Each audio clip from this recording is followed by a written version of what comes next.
Sivaya Nama Tiruchitrambalam. Welcome back to our discussion on Sokkanatha Venba, verse number 73. The verse goes this way.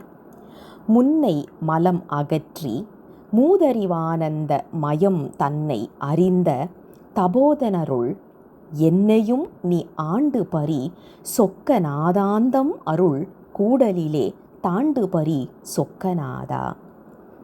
Beautiful verse which also links a little bit of yogic practices over here.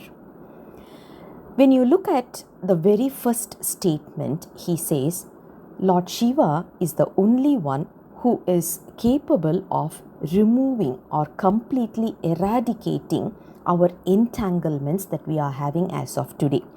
Entanglements that starts with ignorance, which is also called as Anavam.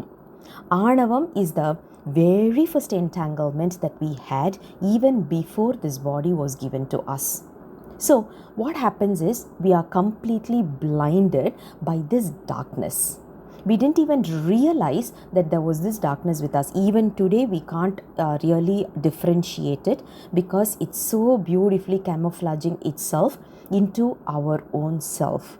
We don't even recognize we do have this ego. We can't even recognize that we are having this ignorance. That is what Anavam is all about.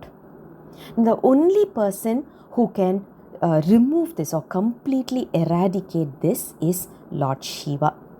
Once he eradicates this, then he is going to give us or bless us with a beautiful, blissful state.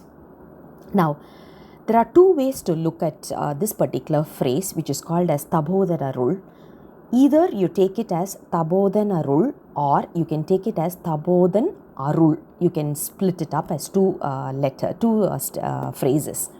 When we take it as a single phrase, we can say, I want to be among, as in, with Lord Shiva's grace, please put me within a group of learned people.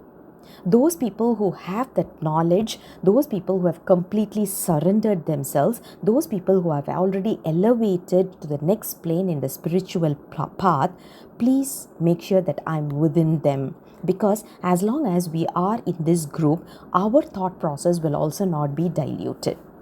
Or alternatively, if we split this phrase into Tabodhan Arul, it means with the grace of the Almighty, the grace of the superior being, which is Lord Shiva. He is the one who has completely taken control over us. Our life has to be surrendered. So in case we are all looking for a leader, in case we are looking at surrendering ourselves to someone, why bother to surrender to someone who is going to be dead one particular day? Rather, surrender to someone who can give us a happiness, give us a bliss throughout our life. That is what verse number 73 talks about. I'll come back again with the next phrase very soon. Until then, Sivaya Nama Tiruchitrambalam.